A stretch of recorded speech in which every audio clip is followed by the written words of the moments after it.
The crystal chandelier cast dancing shadows across the marble floor as Manhattan's elite mingled in their finest evening wear. Designer gowns worth more than most people's annual salaries swept past servers carrying champagne that cost $300 a bottle.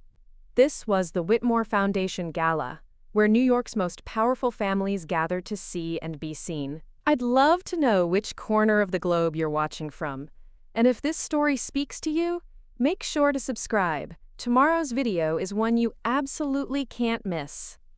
I stood near the back entrance in my borrowed dress, watching my sister Charlotte glide through the crowd like she owned the room. In many ways, she did. As the newly appointed vice president of marketing for Hartwell Industries, she commanded respect wherever she went. Her emerald Valentino gown perfectly complemented her auburn hair, and every gesture she made seemed calculated to capture attention. Meanwhile, I clutched my small clutch purse, a clearance found from last season, and tried to blend into the wallpaper. The invitation had been addressed to Ms. Madison Hartwell and guest, but Charlotte had made it clear I was only here because our stepfather had insisted both his daughters attend the company's most important social event of the year. "Try not to embarrass us tonight, Maddie," she had whispered as we entered the venue. "Just smile, nod, and don't talk business with anyone important." The evening started innocently enough. I found myself gravitating toward the silent auction tables, examining the art pieces and vacation packages that wealthy patrons bid on with casual indifference. A weekend in the Hamptons worth $15,000. A private jet trip to Paris valued at $40,000. These weren't just charitable donations, they were displays of wealth, statements of power. "Maddie, there you are." Charlotte's voice cut through my thoughts as she approached a group of her colleagues. She wore her most dazzling smile, the one she reserved for networking events and board meetings. "Everyone, this is my stepsister Madison. She's between opportunities right now." The way she said it made my unemployment sound like a character flaw rather than the result of recent layoffs in the nonprofit sector. I had spent 3 years working for a children's literacy foundation, helping underprivileged kids access educational resources. The work was meaningful but poorly paid, and when funding cuts hit, I was among the first to go. "How lovely to meet you," said Patricia Ashworth, Charlotte's supervisor and a woman whose reputation for ruthless business tactics preceded her everywhere. "What did you do before your transition?" "I worked in nonprofit education," I replied, keeping my voice steady despite the condescending tone in the room. "Specifically with literacy programs for underserved communities." Charlotte's laugh was sharp and cutting. "Oh, Maddie's always been the idealistic one. She actually thought she could change the world by teaching kids to read." The group chuckled politely, but I could see the dismissal in their eyes. In their world, making money was the only metric that mattered. "How admirable," Patricia said, though her tone suggested anything but admiration. "And what are your plans now? Surely you're not planning to stay in that sector?" Before I could answer, Charlotte jumped in. "Actually, I've been trying to convince her to be more practical. Maybe something in retail or hospitality. You know, something more suited to her skill set." The words hit like a physical blow. Charlotte knew exactly what she was doing. In front of these people, her colleagues, her mentors, the very people whose opinions could make or break careers, she was systematically diminishing everything I had worked for, making me seem small, insignificant, unworthy of their time or respect. "The service industry is certainly honest work," said James Whitmore III, heir to the Whitmore fortune and tonight's honorary host. His voice carried the kind of casual dismissal that only generational wealth could produce. "Not everyone can handle the complexities of corporate leadership." I felt my cheeks burn, but I forced myself to maintain composure. This was Charlotte's world, not mine. These were her people, her opportunities, her moment to shine. I was just the awkward stepsister who didn't belong. The conversation moved on, as conversations do at these events, flowing seamlessly from one topic to another. They discussed market trends, upcoming mergers, vacation homes in the Cayman Islands. I stood there like a ghost, present but invisible, listening to them treat millions of dollars like pocket change, while I worried about making rent next month. You know, Charlotte said, her voice taking on that particular tone she used when she was about to deliver what she considered wisdom. Maddie's situation is actually a perfect example of what happens when you don't think strategically about your career. She spent years chasing some fantasy about making a difference instead of building real value, real, marketable skills.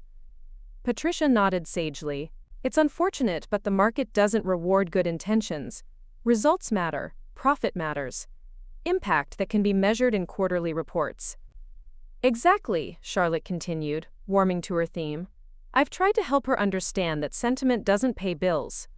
That working for free, essentially what those nonprofit jobs are, doesn't build wealth or security. But some people prefer to stay in their comfort zones, even when those zones are, well, let's be honest, pathetic. The word hung in the air like a slap. Pathetic. My own sister had just called my life's work pathetic, in front of the most influential people in her professional sphere.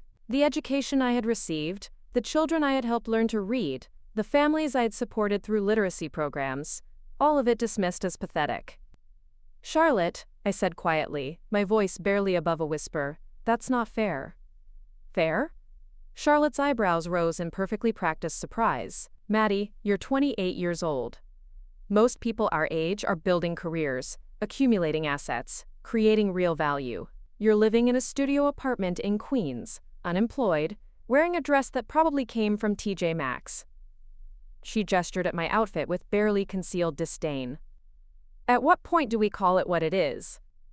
The group exchanged glances, some looking uncomfortable with the family drama unfolding before them, others seeming to enjoy the spectacle.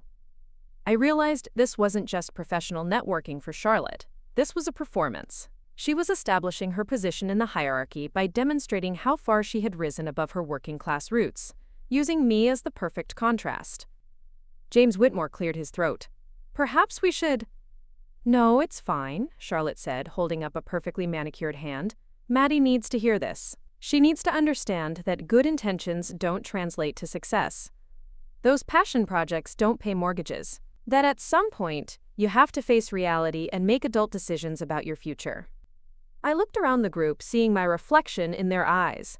The charity case, the failure, the cautionary tale about what happens when you choose meaning over money. At that moment, surrounded by Manhattan's elite in their designer clothes and practiced smiles, I felt smaller than I had ever felt in my life.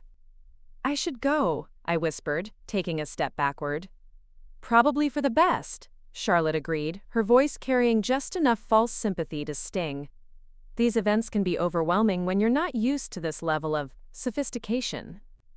As I turned to leave, I heard Patricia's voice behind me. Well, that was illuminating. Sometimes the best lessons come from seeing what not to do with your life. The laughter that followed me as I walked away was soft and cultured, but it cut deeper than any shout could have. I made it halfway across the ballroom before the tears started, hot and angry and impossible to stop. I was pushing through the crowd toward the exit when everything changed. Excuse me. The voice was deep, authoritative, and completely unfamiliar. Are you all right? I turned to find myself face to face with a man I had never seen before, yet something about him seemed oddly familiar. He was tall, probably in his early 30s, with dark hair and the kind of confident bearing that suggested he was accustomed to being the most important person in any room. His tuxedo was clearly custom-made, fitting him with the precision that only came from the world's finest tailors. But it was his eyes that stopped me cold. They were looking at me with an expression I couldn't quite place. Concern, yes, but something else. Something that looked almost like recognition? I'm fine, I lied, hastily wiping at my cheeks. Just leaving early? Madison. He said my name like he knew me, like we were old friends rather than strangers. Don't let them drive you away. Not tonight. The confidence in his voice, the way he spoke my name, the certainty with which he stood there. It was all so unexpected that I found myself staring at him in confusion. I'm sorry, do we know each other? His smile was enigmatic, revealing nothing while somehow suggesting everything. We will. Before I could process his cryptic response, the stranger extended his arm with the practiced ease of someone accustomed to formal events. Would you care to dance? I believe the evening is just beginning. The question caught me completely off guard. Here I was, tears still threatening to spill over, my confidence shattered by my sister's public humiliation. And this man, this obviously wealthy, important man, was asking me to dance as if nothing had happened. I don't think that's a good idea, I stammered, glancing back toward Charlotte's group. They were still clustered together, probably dissecting my dramatic exit with the same analytical precision they applied to quarterly reports. I should really go. Should you? His tone was gentle but challenging. Or do you want to? A lot of love and effort went into bringing this story to life. If you're enjoying it, we'd be so grateful if you'd subscribe to our channel. Now back to where we left off. The distinction hit me like a revelation. How long had I been living my life based on what I should do rather than what I wanted? Following expectations, avoiding conflict, making myself smaller to accommodate other people's comfort zones? I don't even know your name, I said, though even as the words left my mouth, I realized I was considering his offer. Names can wait, he replied, but there was something in his eyes that suggested he already knew far more about me than I knew about him. Right now, I'm just someone who believes you deserve better than slinking out of here like you've done something wrong. His words resonated with a truth I hadn't been willing to face. I hadn't done anything wrong. I had dedicated my career to helping children learn to read, to giving them tools that would serve them for life.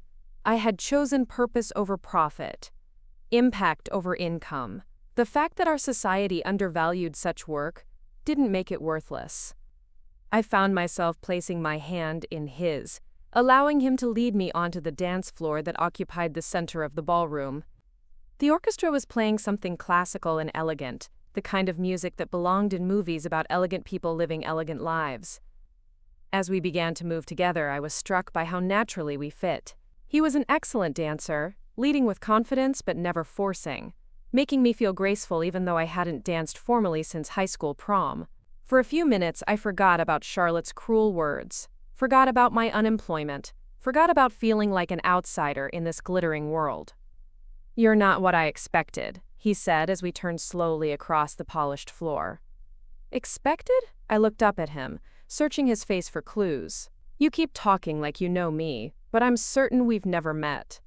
His smile was mysterious, revealing nothing while somehow suggesting layers of hidden meaning. Perhaps we met in a different context.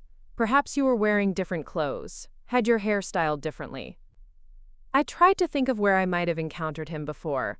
Had he been at one of the Literacy Foundation's fundraising events? Those were much smaller affairs, usually held in community centers or school gymnasiums, not exactly the social circles where a man in a $3,000 tuxedo would typically appear. Were you involved in nonprofit work? I asked, though the question felt absurd even as I voiced it. Everything about him screamed corporate power and generational wealth. In a manner of speaking, he replied, which wasn't really an answer at all. Tell me about your work. The real work, not the sanitized version you give at cocktail parties. The question surprised me with its directness. Most people at events like this either dismissed nonprofit work entirely or offered patronizing praise that felt more insulting than genuine criticism. I developed reading programs for kids in underserved communities, I began hesitantly. We worked with schools where literacy rates were below state averages, where many children were falling behind before they even reached third grade. As I spoke, something shifted in his expression. The polite interest that wealthy people typically showed when discussing charity work was replaced by something more intense, more personal. Go on, he encouraged, his voice carrying a warmth that made me want to continue. We created after-school programs, summer reading camps, and family literacy workshops. The goal wasn't just to teach kids to read, but to build a culture of learning in communities where education had been systematically underfunded for decades. I found myself speaking with more passion than I had felt in months, remembering why the work had mattered so much to me. One of our kids, Maria, started the program reading at a first-grade level in 5th grade. By the time she graduated 8th grade, she was reading high school texts. She's in college now, studying to be a teacher herself. That's remarkable, he said, and I could tell he meant it. How many children did your program serve? Directly? About 300 kids over 3 years. But each child who learned to read went home and practiced with siblings, helped younger cousins with homework, became advocates for education in their families. The ripple effect was enormous. We had stopped dancing without my realizing it, standing still in the center of the floor as other couples moved around us. He was looking at me with an intensity that made me self-conscious, as if he were seeing something I couldn't see myself. "And you lost your job because of funding cuts," he said. It wasn't a question. The foundation's primary donor withdrew support, I admitted. They decided to redirect their philanthropic focus toward arts programs. Nothing wrong with that, but it meant our literacy initiative lost 70% of its budget overnight. Who was the donor? The question seemed innocent enough, but something in his tone made me hesitate. I'm not sure I should. It was the Morrison Foundation, wasn't it? I stared at him in shock. The Morrison Foundation's withdrawal had been handled with such discretion that very few people outside our organization knew the details. How could you possibly know that? Instead of answering, he glanced over my shoulder toward where Charlotte was holding court with her corporate colleagues. "Your sister works for Hartwell Industries." "Yes, but what does that have to do with—" "Hartwell Industries acquired Morrison Media Group 6 months ago. As part of the acquisition, they conducted a comprehensive review of all Morrison subsidiaries, including their foundation. The decision to redirect funding away from education initiatives came directly from Hartwell's efficiency consultants." The words hit me like a physical blow. I had known that large corporations often reviewed their philanthropic commitments after acquisitions, but I had never made the connection to Charlotte's company. The foundation that had employed me, the program I had built from the ground up, the work that had given meaning to my life, it had all been swept away by the kind of corporate restructuring that Charlotte discussed at dinner parties as an abstract concept. "You're saying Charlotte's company killed my job?" "I'm saying Charlotte's company made a business decision that prioritized tax efficiency over educational impact," he replied carefully. Whether Charlotte knew about the specific programs affected, that's harder to determine. But even as he spoke diplomatically, I knew the truth. Charlotte had to have known. As vice president of marketing, she would have been involved in reviewing all major corporate initiatives, including philanthropic strategies. She had sat across from me at family dinners for months, listening to me worry about funding cuts and job security, never once mentioning that her own company was orchestrating the changes that would destroy my career. "She knew," I whispered, the betrayal cutting deeper than the public humiliation had. "She knew the whole time, and she never said a word." "I'm sorry," he said, and his sympathy seemed genuine. "I thought you should understand the full context of tonight's events." I looked across the ballroom toward Charlotte, seeing her with new eyes. The designer gown, the confident networking, the casual cruelty with which she had dismissed my work, it all took on a different meaning when viewed through the lens of deliberate sabotage rather than simple sibling rivalry. "Why are you telling me this?" I asked, turning back to the mysterious stranger who somehow knew more about my professional life than I did myself. "Because you deserve to know the truth," he said simply, "and because some betrayals are too calculated to be accidental." The orchestra finished their piece, and couples began leaving the dance floor. We stood there for a moment longer, surrounded by the swirl of evening gowns and tuxedos, while I processed the magnitude of what I had just learned. "I still don't know your name," I said finally. He smiled, that same enigmatic expression that revealed nothing while suggesting everything. "Soon," he promised. "But first, there's someone I'd like you to meet." He guided me toward the edge of the ballroom, past clusters of Manhattan's elite who barely glanced our way as they discussed mergers and acquisitions over champagne that cost more than my monthly grocery budget. I found myself studying the faces we passed, wondering if any of them had been involved in the corporate machinations that had destroyed my program. "There," he said, nodding toward a distinguished woman in her 60s who commanded attention simply by existing. She wore a midnight blue gown that probably cost more than my annual salary, and her silver hair was styled in an elegant chignon that spoke of professional stylists and generational confidence. Eleanor Whitmore.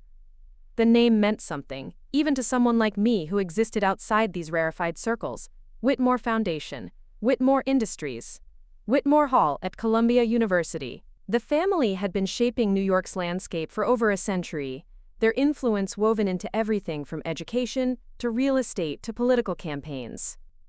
"I can't just walk up to Eleanor Whitmore," I protested, suddenly aware of how out of place I looked in my clearance dress among people who treated $50,000 donations like pocket change.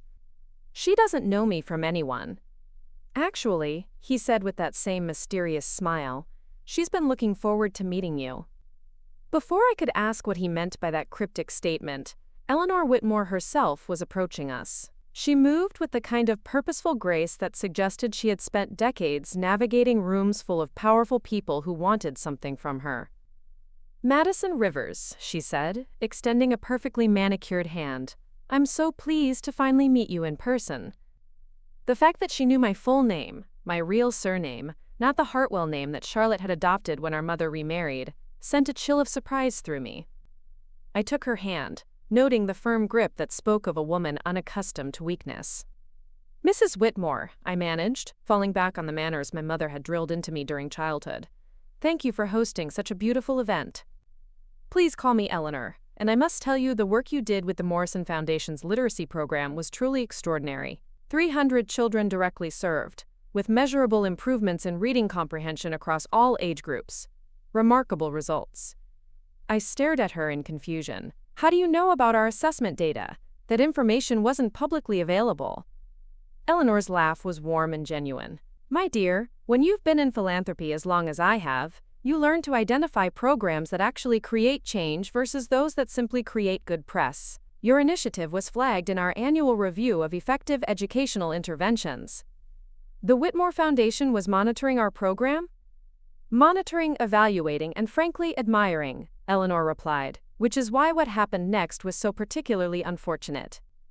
The mysterious man stepped slightly closer, and I sensed there was more to this conversation than casual networking. "Mrs. Whitmore, Eleanor, has some information that might interest you."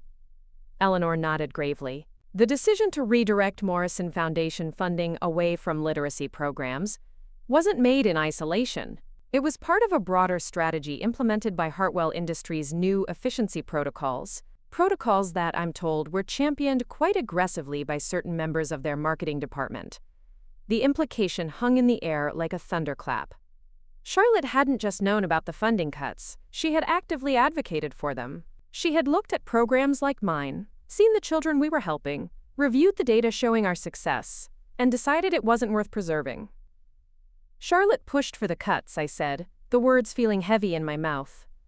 "According to our sources within Hartwell's acquisition team, your sister presented a very compelling argument for redirecting philanthropic resources toward initiatives with greater, quote, brand visibility potential," Eleanor confirmed. "Literacy programs," she argued, "didn't generate the kind of media coverage or donor engagement that would enhance Hartwell's corporate image." I thought about all those family dinners, where Charlotte had listened to me worry about job security, all the time she had offered generic sympathy about the challenges of nonprofit funding, all the moments when she could have warned me about what was coming. Instead, she had sat there with full knowledge that she was orchestrating my professional destruction. "But that's not the most interesting part," the mysterious man said, drawing my attention back to him. "Tell her about the alternative proposal." Eleanor's expression grew more serious. After Morrison's funding was cut, the Whitmore Foundation submitted a proposal to Hartwell Industries. We offered to fully fund the literacy program for 5 years, with the understanding that Hartwell would serve as the administrative sponsor. The children would continue to be served, the program would expand, and Hartwell would receive full credit for the philanthropic partnership. What happened to the proposal? "It was rejected," Eleanor said simply, "not by the executives handling the acquisition, by the marketing department. Specifically, by someone who argued that maintaining any connection to the previous literacy initiative would undermine Hartwell's narrative of, quote, strategic philanthropic evolution." The pieces clicked into place with sickening clarity. Charlotte hadn't just failed to save my job, she had actively blocked attempts to preserve the program.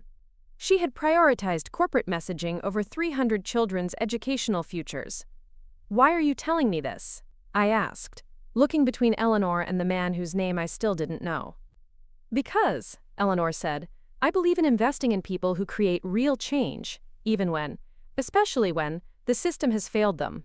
Your program's methodology was brilliant. Your results were measurable and significant. The fact that corporate restructuring eliminated your position doesn't diminish the value of your work. I appreciate that, but appreciation doesn't pay rent or fund new programs. Eleanor smiled, which brings us to why we wanted to speak with you tonight. The Whitmore Foundation is launching a new educational initiative. 5 cities, 15 schools. A 5-year commitment with the potential for national expansion. We need someone to design and lead the program. Someone with proven results and uncompromising commitment to actual outcomes over political expediency. The offer hit me like a lightning bolt. This wasn't just a job. It was a chance to implement everything I had learned from the Morrison program on a scale I had never imagined possible. The salary would be competitive with corporate sector positions, Eleanor continued. Full benefits, research budget, implementation team, and complete autonomy over program design. The only requirement is that results must be measurable and sustainable. I found myself speechless, overwhelmed by the sudden shift from unemployment and public humiliation to an opportunity that exceeded my wildest professional dreams. There's one more thing, the mysterious man said, and something in his tone suggested this was the most important revelation yet. The program's primary funding source has already been secured. A $10 million commitment over 5 years, with additional funding available based on results. Who's the donor? I asked, though part of me wasn't sure I wanted to know. Eleanor and the mysterious man exchanged a glance that suggested they had been coordinating this entire conversation. That, Eleanor said with a meaningful smile, is where things get particularly interesting. The man stepped forward, and for the first time since we had met, his expression lost its mysterious edge. Instead, I saw something that looked almost like nervousness, as if the next words he spoke would change everything between us. Madison, he said, his voice carrying a weight that made me understand this moment was a turning point. I think it's time you knew exactly who I am. Before he could continue, a commotion near the ballroom's entrance drew our attention. Charlotte was approaching with her corporate entourage, her face flushed with the kind of anger that suggested she had been looking for me and didn't appreciate the effort required. Madison, she called out sharply, her voice cutting through the elegant murmur of conversation around us. What are you doing? The contrast between Charlotte's aggressive approach and Eleanor's gracious demeanor couldn't have been more stark. Where Eleanor embodied old money confidence and genuine philanthropic purpose, Charlotte radiated the desperate energy of someone trying to climb social ladders while burning bridges behind her. I'm having a conversation, I replied, surprised by the steadiness in my own voice. Charlotte's eyes narrowed as she took in the group I was standing with, clearly recognizing Eleanor Whitmore but unable to place the man beside me. You need to come with me. Now. You've already caused enough of a scene tonight. Actually, Eleanor interjected with the kind of polite authority that comes from decades of handling difficult people at charity events. Madison and I were just discussing some exciting opportunities. Perhaps you'd like to join the conversation, Charlotte. I believe you work for Hartwell Industries.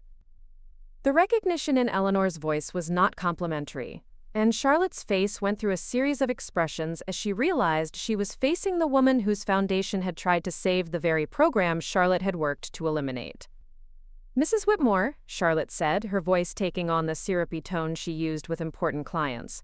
What a pleasure to meet you. I've heard so much about the Whitmore Foundation's work. Have you? Eleanor's smile was perfectly polite and absolutely cold. How interesting. I've heard quite a lot about your work as well. The tension in the air was palpable as Charlotte's corporate colleagues gathered behind her, forming an unconscious barrier between our small group and the rest of the party.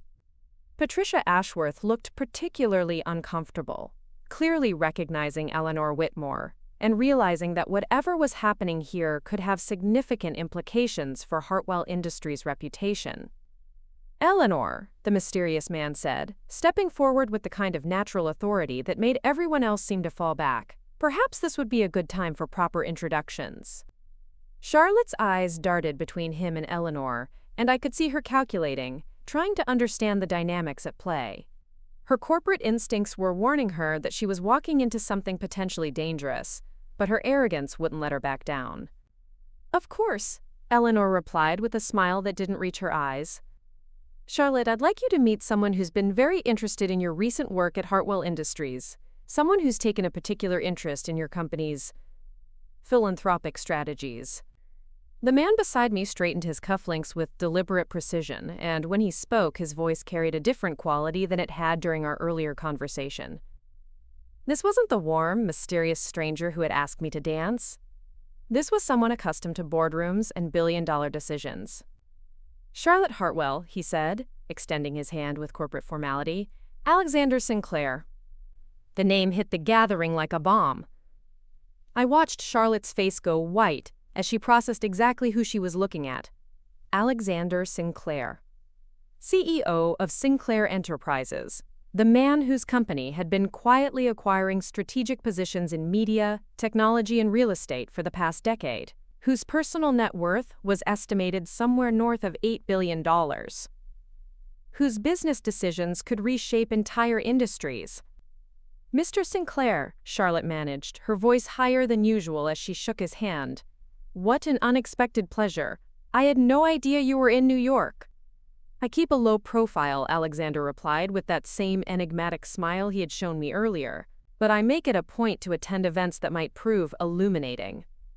I stared at him in shock, pieces of the evening clicking into place with stunning clarity. Alexander Sinclair had been watching me, had known about my work, and had orchestrated this entire encounter.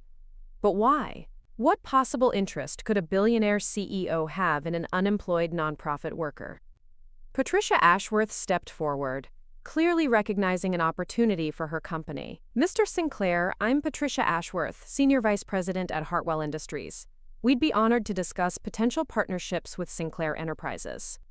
Alexander's gaze remained fixed on Charlotte. "I'm sure you would. In fact, Hartwell Industries has been on my radar for quite some time, particularly your recent acquisition strategies and their downstream effects."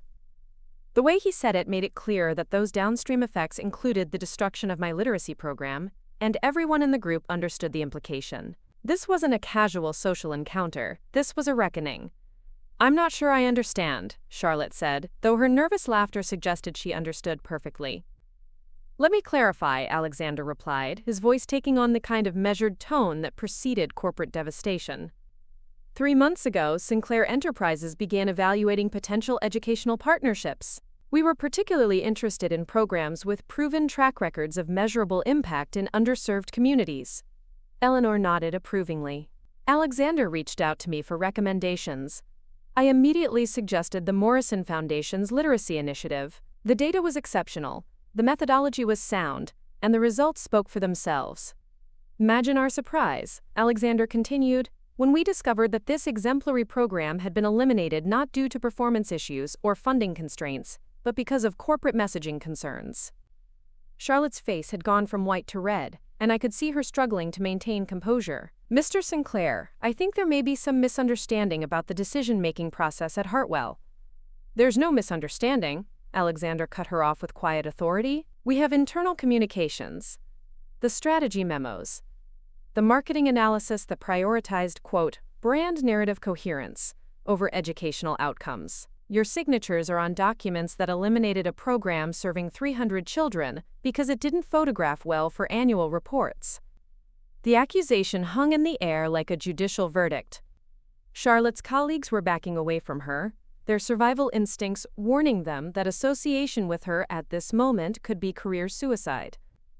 "Furthermore," Alexander continued, "we discovered that when the Whitmore Foundation offered to preserve the program through alternative funding, that proposal was blocked by the same department. The same person who argued that maintaining any connection to the previous initiative would, quote, undermine the strategic rebranding of Hartwell's philanthropic portfolio."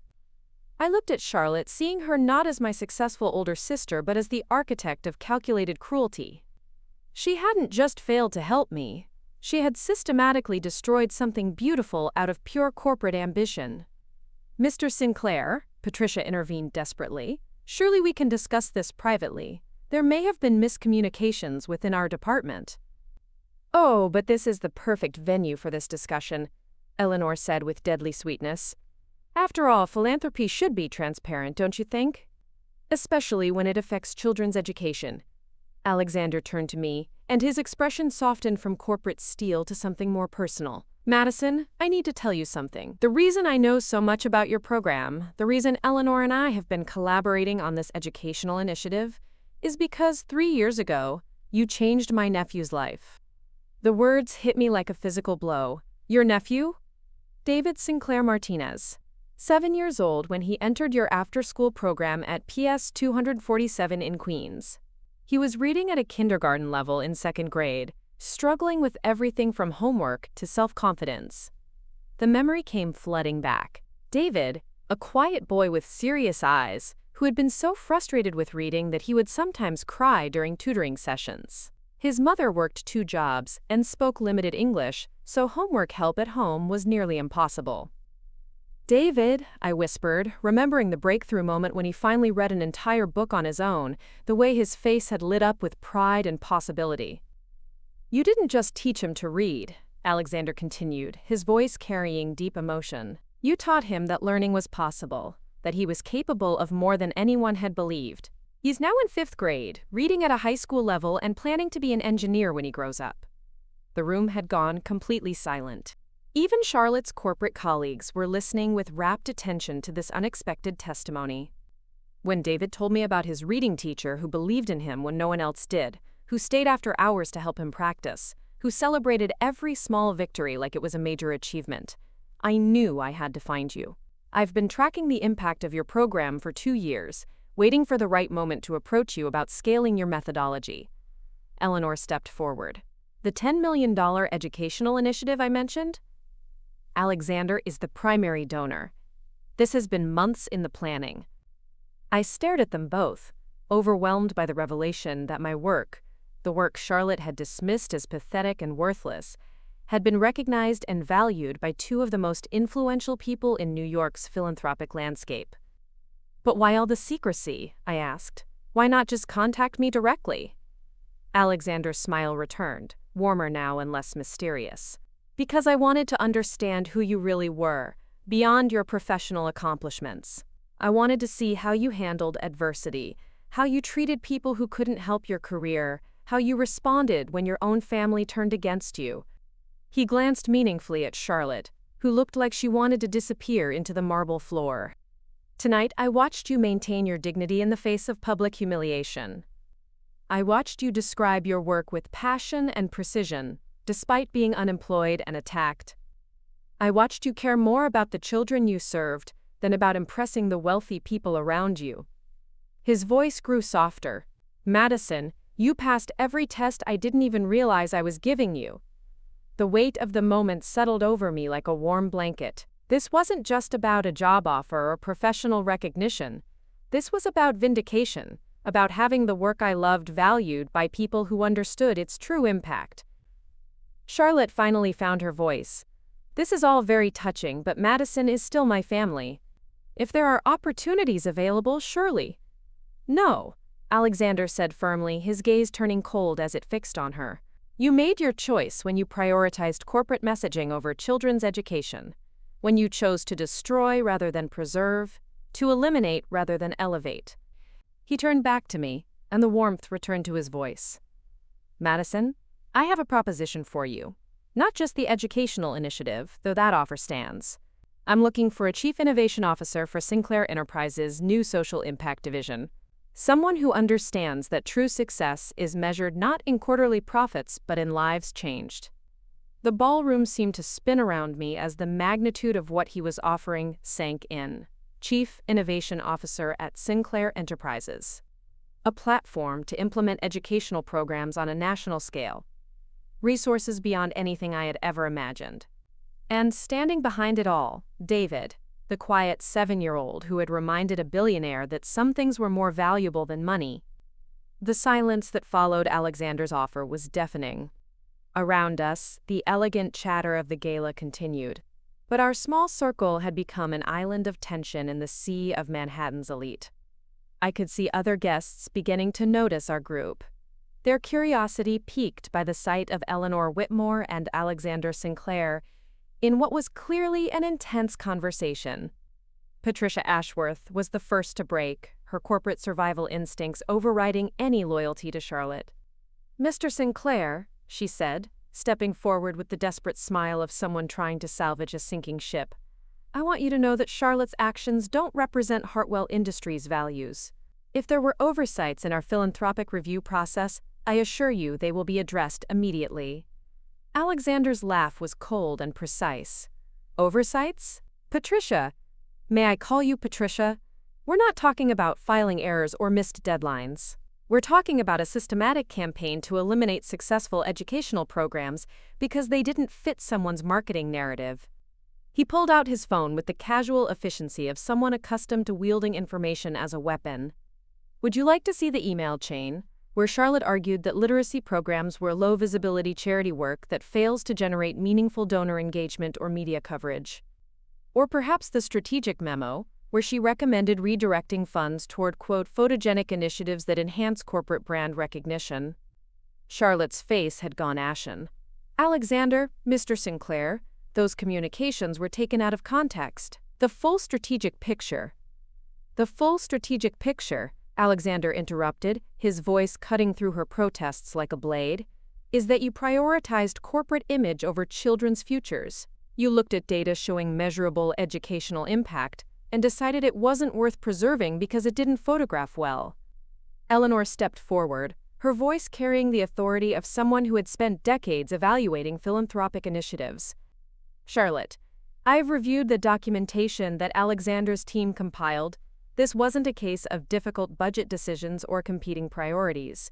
This was a deliberate choice to destroy effective programs in favor of initiatives that would generate better press coverage." The weight of their accusations was devastating, but what made it worse was that I could see the truth in Charlotte's eyes.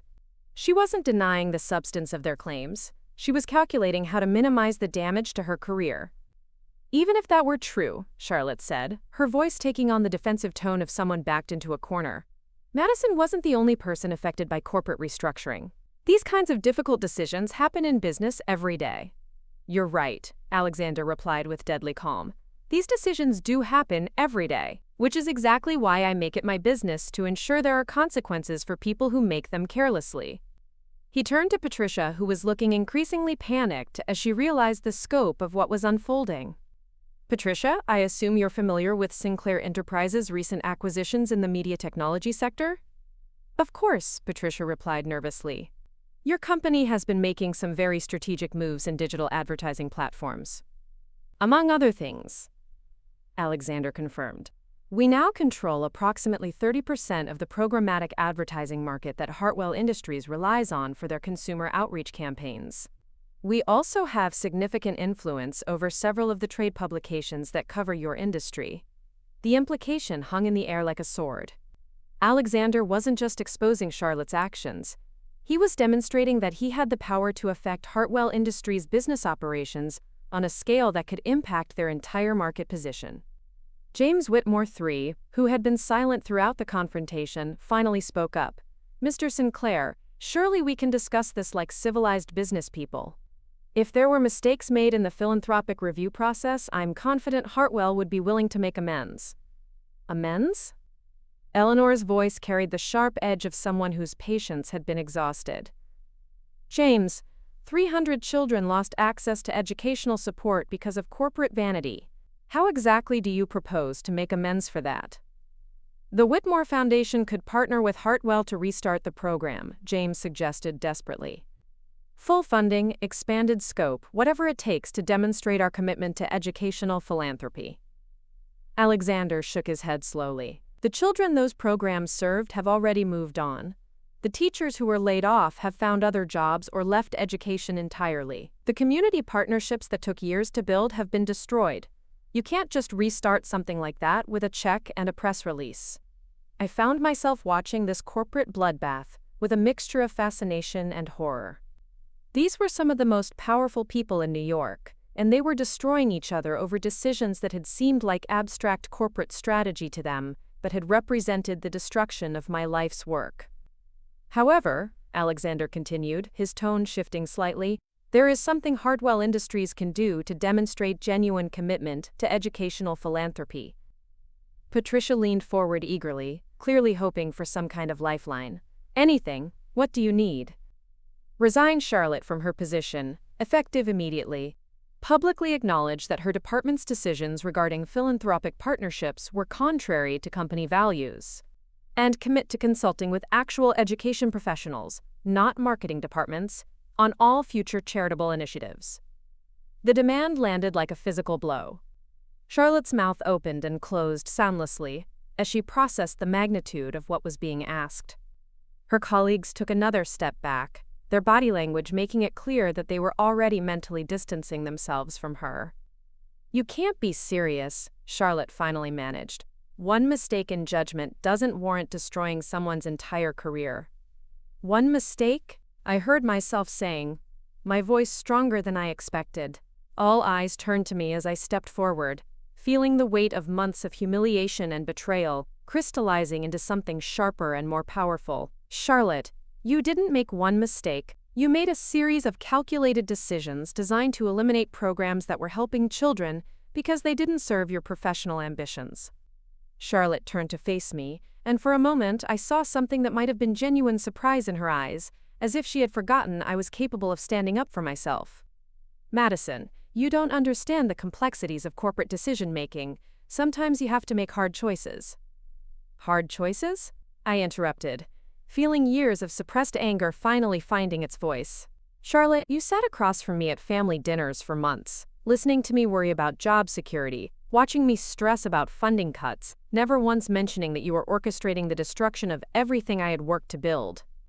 The ballroom around us had grown quieter, other guests drawn by the intensity of our confrontation but maintaining the polite distance that Manhattan society demanded during public scenes.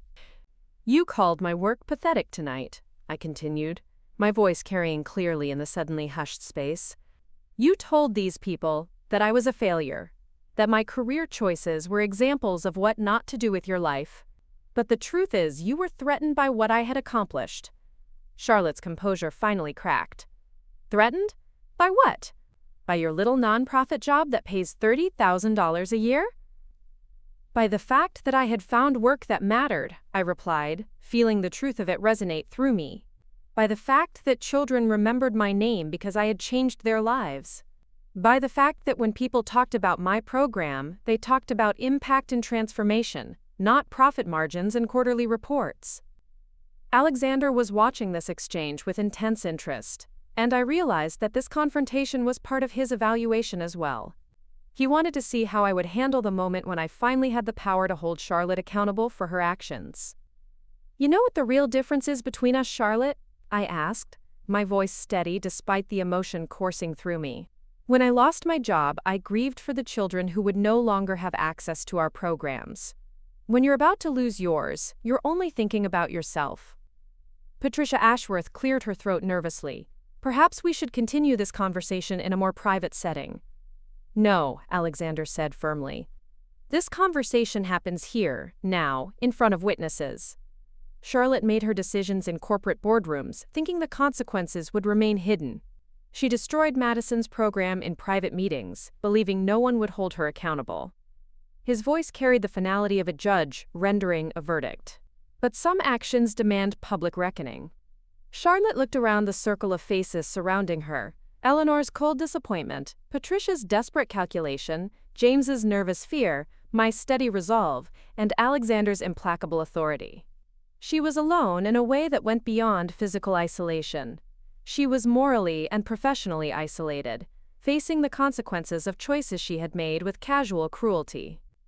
"Fine," she said finally, her voice brittle with defeated rage.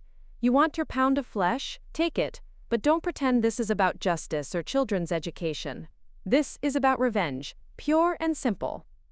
Alexander smiled, but there was no warmth in it. "Charlotte, if this were about revenge, you would have learned about your termination through a press release tomorrow morning.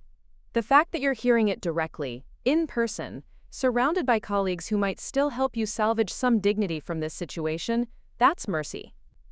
He turned to me, his expression softening as it had when he talked about his nephew. "Madison, I believe you have a decision to make. Chief Innovation Officer, Sinclair Enterprises. Full authority over our social impact initiatives, starting with the national expansion of your literacy methodology. What do you say?" The weight of Alexander's offer settled over me like a mantle of possibility and responsibility. Chief Innovation Officer at Sinclair Enterprises. The chance to scale my educational methodology nationally, to help thousands of children instead of hundreds.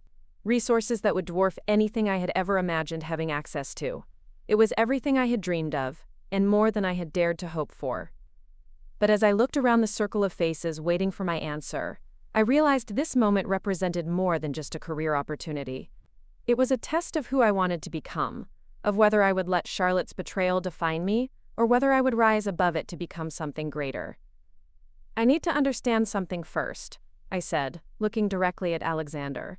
"Is this offer contingent on Charlotte's resignation? Are you asking me to choose between my principles and my sister's career?" The question surprised him, and I could see him reassessing me once again. Eleanor raised an eyebrow approvingly, clearly recognizing that I was thinking beyond my own interests. "Charlotte's employment status at Hartwell Industries is a separate matter," Alexander replied carefully. "My offer to you is based entirely on your qualifications and the potential impact of your work. However, I won't pretend that her actions haven't influenced my evaluation of Hartwell as a potential partner organization." Charlotte's face showed a flicker of something that might have been hope, as if she thought I might somehow save her from the consequences of her own actions. "Then I have a counter-proposal," I said, my voice growing stronger as the idea crystallized in my mind. "I'll accept your offer, with one modification. Instead of focusing solely on external partnerships, I want to include a corporate responsibility component.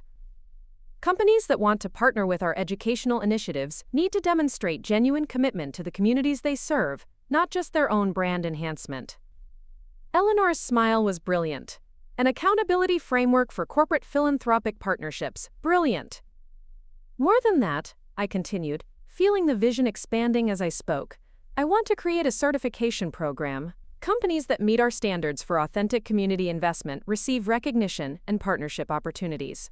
Those that don't, well, they face the consequences of their choices in the marketplace." Alexander was nodding slowly, and I could see the business strategist in him appreciating the elegance of the approach. "You're talking about using market forces to incentivize genuine social responsibility." "Exactly. Instead of just punishing bad actors, we create a system that rewards good ones while making the cost of superficial philanthropy too high to sustain." Patricia Ashworth looked like she was watching her company's future being redesigned in real time. "Miss Rivers, surely you understand that most corporate charitable initiatives involve some consideration of brand impact." "Of course they do," I replied, turning to face her. "I'm not naive about business realities. But there's a difference between considering brand impact and prioritizing brand impact over actual community benefit.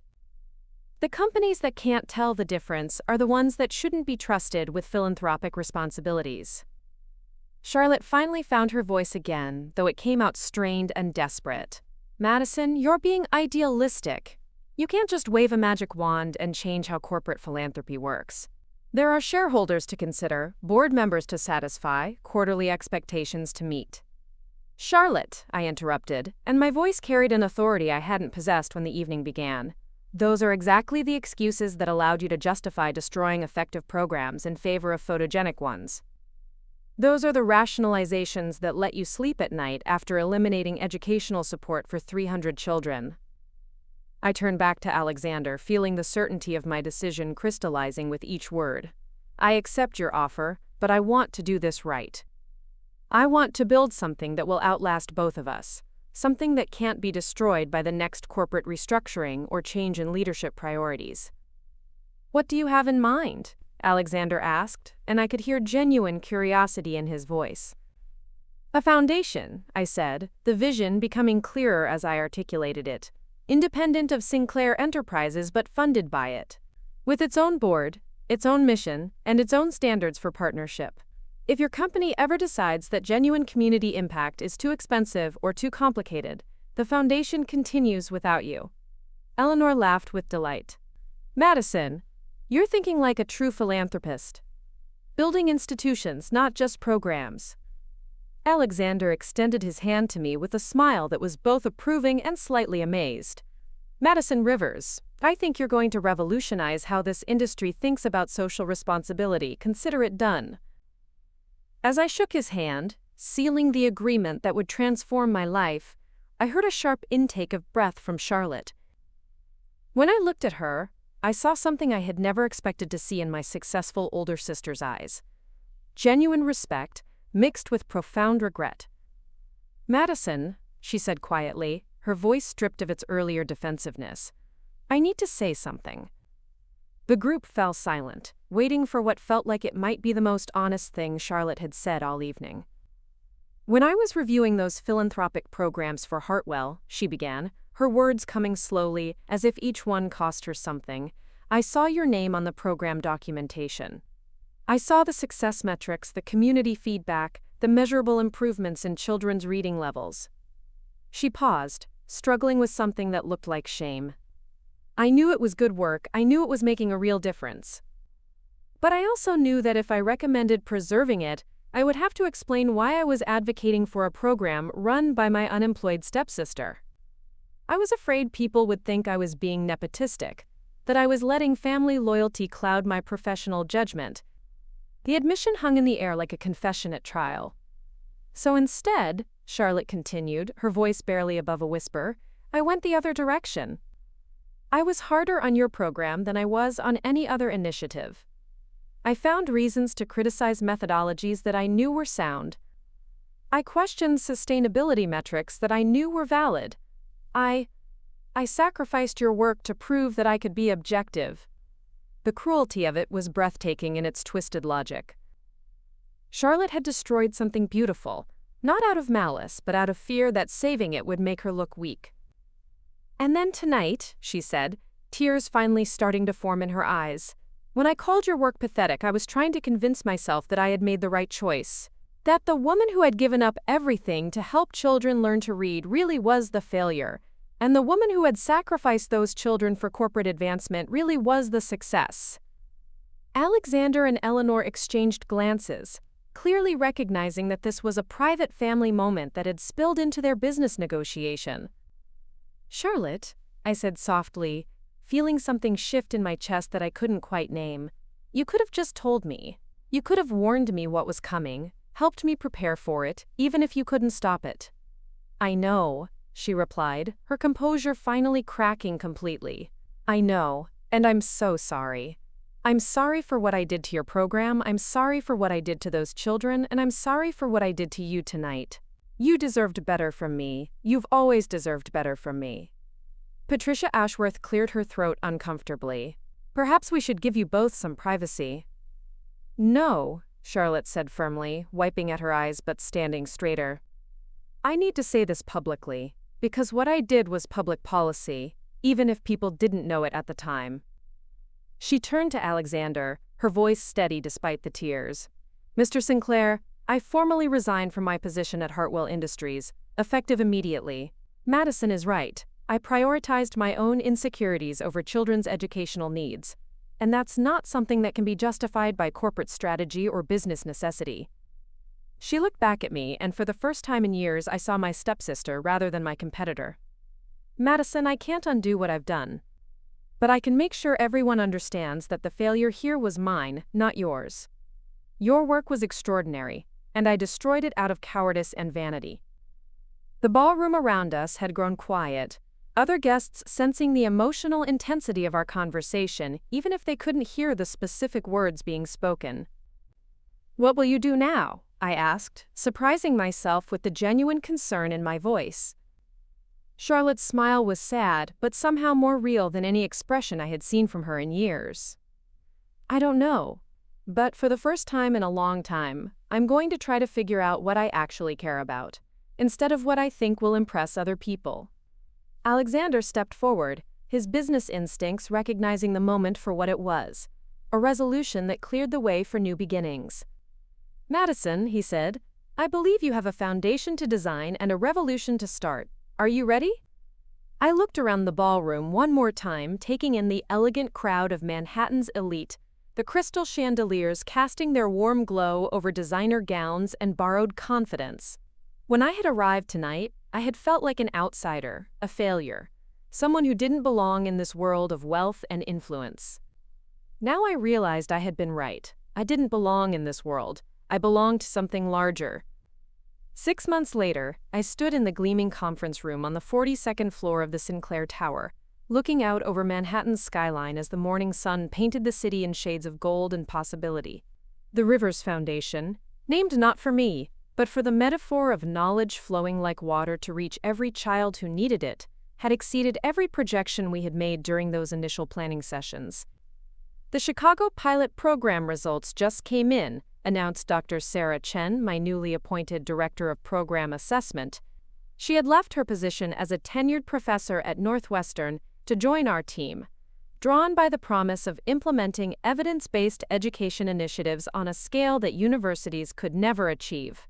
Reading comprehension improvements averaged 43% across all participating schools. Parent engagement increased by 67%. And we have a waiting list of 42 additional schools requesting program inclusion. Around the conference table sat a team that represented everything I had dreamed of when I was working in that cramped community center office, writing grant proposals by lamplight and stretching every dollar to buy supplies for my students.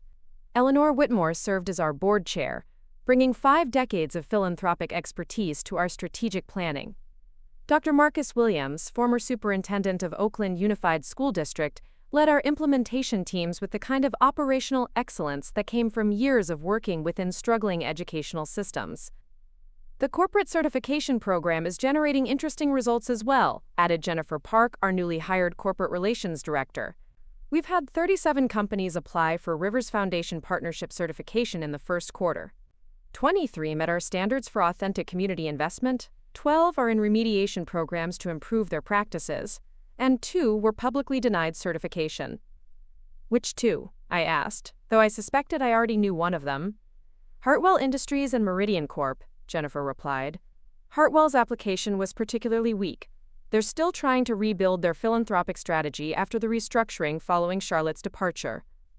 I nodded, feeling a complex mix of emotions at the mention of my former sister's company.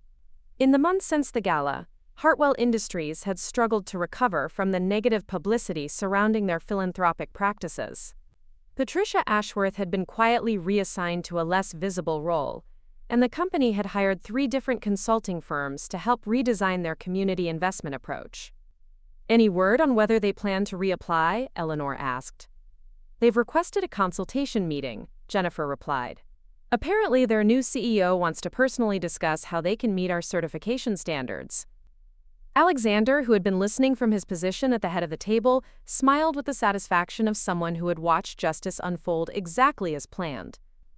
Interesting how quickly market pressures can motivate genuine change in corporate behavior. It was true. In the 6 months since we had launched the certification program, being denied Rivers Foundation partnership status had become a significant reputational liability for companies claiming to care about education. Our standards weren't impossibly high. They simply required that corporate philanthropic initiatives actually serve community needs rather than corporate marketing departments.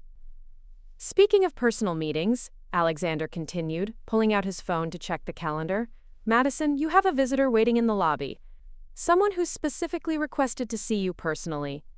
I checked my own schedule, confused. I don't have any appointments until this afternoon. This wasn't scheduled, Alexander replied with a smile that suggested he knew more than he was revealing, but I think you'll want to take this meeting. Curious and slightly concerned, I made my way down to the elegant lobby of Sinclair Tower. The space was designed to impress, soaring ceilings, marble floors, and floor-to-ceiling windows that offered spectacular views of Central Park. It was the kind of place where billion-dollar deals were casually discussed over coffee. Near the reception desk, I spotted a familiar figure that made my heart skip with surprised recognition. David Sinclair Martinez, Alexander's nephew, the quiet 7-year-old who had struggled with reading in my after-school program, was now a confident 10-year-old, standing next to a woman I assumed was his mother. Miss Madison, David called out when he saw me, his face lighting up with the kind of pure joy that reminded me why I had chosen education as my calling. David! I hurried over, kneeling down to his level as he threw his arms around me in an enthusiastic hug. Look how tall you've gotten. And look at this. I gestured to the thick book he was carrying under his arm. What are you reading? Harry Potter and the Goblet of Fire, he announced proudly. It's almost 600 pages. My teacher says I'm reading at a ninth grade level now. His mother, a petite woman with David's serious eyes, extended her hand with a warm smile. Miss Rivers, I'm Carmen Martinez.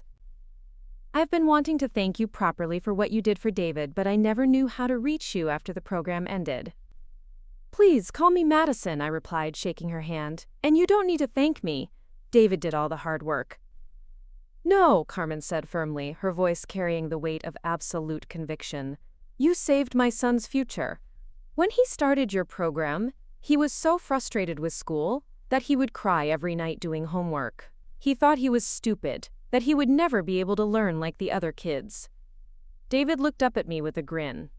But you told me that reading was like building muscle. The more you practice, the stronger you get. Remember? I did remember. That metaphor had been born during one of our particularly challenging tutoring sessions, when David had been ready to give up entirely. I remember you proving that metaphor right. You worked harder than any student I ever taught. Uncle Alex told me about your new foundation, David said, his voice taking on the kind of excitement that only children can bring to big ideas. He said you're going to help kids all over the country learn to read better. That's the plan, I confirmed. We want every child to have access to the kind of support that helped you succeed. Carmen pulled an envelope from her purse, handing it to me with ceremony that suggested its contents were significant. David wanted to give you something. I opened the envelope to find a letter written in David's careful 10-year-old handwriting, along with a photograph of him receiving an academic achievement award at his elementary school graduation. The letter read, Dear Miss Madison, Uncle Alex told me that you lost your job because some mean people didn't think teaching kids to read was important. That made me really angry because if it wasn't for you, I would still be scared of books and school. I wanted you to know that I'm going to be an engineer like I told you, but I'm also going to volunteer to help other kids learn to read, just like you helped me. Mom says that's called paying it forward. I saved all my allowance money for 6 months to give to your new foundation. It's only $73, but Uncle Alex said every donation matters. Thank you for believing in me when I didn't believe in myself. Your student forever, David. I had to blink back tears as I finished reading.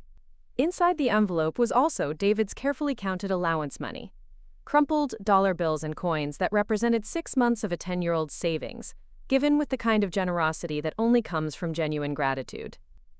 David, I said, my voice thick with emotion, this is the most meaningful donation the Rivers Foundation has ever received. Really? His eyes went wide with pride. Really? Do you know why? He shook his head, leaning forward with curiosity. Because this donation came from someone who understands exactly why this work matters. Someone who knows what it feels like to struggle with reading, and what it feels like to overcome that struggle. When we use this money to help other children, we'll tell them about the brave boy who gave his allowance to make sure they had the same opportunities he did. David beamed with pride, and Carmen wiped at her eyes with the tissue she had been discreetly holding throughout our conversation. There's something else, Carmen said. David's teacher recommended him for the gifted and talented program at his middle school.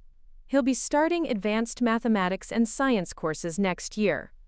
The transformation was complete. The frustrated 7-year-old who had cried over homework had become a confident 10-year-old, bound for academic acceleration. It was the kind of success story that reminded me why I had never regretted choosing impact over income. As they prepared to leave, David turned back to me with one final question. Miss Madison, do you think that mean lady who tried to stop your program feels bad about what she did? The question caught me off guard with its directness and its insight. Even at 10, David understood that there had been human choices behind the systemic failures that had temporarily ended my program. I think she does feel bad, I replied honestly, and I think she's trying to make better choices now. It was true. In the months since the gala, Charlotte had reached out several times. Not to ask for anything, but to update me on her journey toward finding work that aligned with her values rather than just her ambitions. She had taken a position with a small nonprofit focused on financial literacy for low-income families, earning a fraction of her previous salary but finding satisfaction she had never experienced in corporate marketing. After David and Carmen left, I stood in the lobby for a few minutes, watching the bustling energy of Manhattan through the floor-to-ceiling windows. The city that had once seemed to reject me now felt like home in a way I had never expected.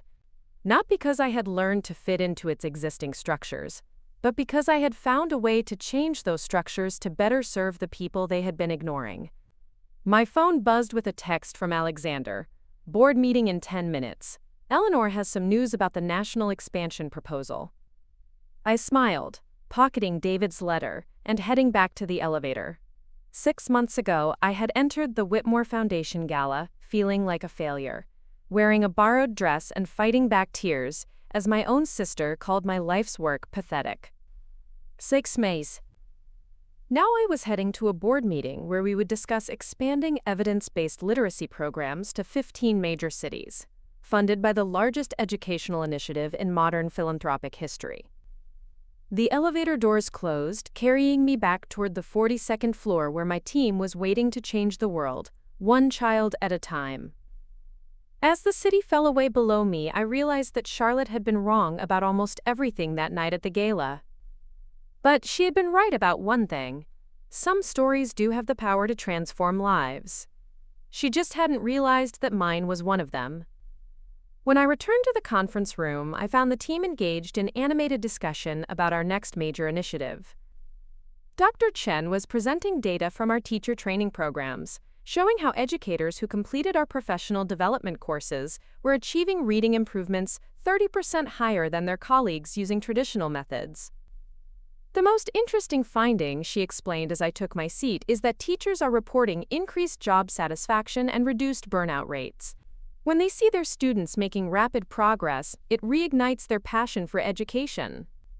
Jennifer looked up from her laptop where she had been reviewing applications. Speaking of teacher satisfaction, we've received over 400 applications for the 15 new regional coordinator positions. The quality is extraordinary. Department heads from prestigious districts, principals taking salary cuts to join our mission, even several former superintendents. Alexander leaned back in his chair, studying the expansion map projected on the conference room's smartboard. Madison, when we first discussed this foundation, I expected good results.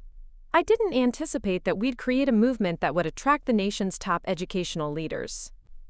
Eleanor, ever the strategist, was already thinking 3 steps ahead.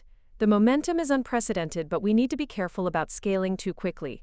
The integrity of our methodology is what distinguishes us from other literacy initiatives. We can't compromise quality for growth. Agreed, I said, pulling out David's letter and placing it on the table. But we also can't afford to move too slowly. Every month we delay expansion represents thousands of children who continue struggling without support. Dr. Williams, who had been quiet during the discussion, finally spoke up. Madison's right. I've spent 20 years in public education watching promising programs die in committee, while kids fall further behind. The Rivers Foundation has something special: proven results, adequate funding, and leadership that understands both the educational and business sides of scaling innovation. What are you proposing? Eleanor asked. I stood up and walked to the smartboard, where our expansion timeline showed a conservative 3-year rollout plan. I think we are accelerating. Instead of 15 cities over 3 years, what if we target 25 cities over 18 months? The room fell silent as everyone processed the magnitude of what I was suggesting. Doubling our expansion speed would require hiring hundreds of additional staff members, training thousands of teachers, and coordinating with dozens of school districts simultaneously. The resource requirements would be enormous, Jennifer said, already calculating budget implications in her head. But achievable, Alexander added thoughtfully. The Foundation's endowment can support aggressive expansion, especially with the corporate partnership revenue growing faster than projected. Dr. Chen pulled up her assessment data on the screen. From a program integrity standpoint, our training protocols are solid.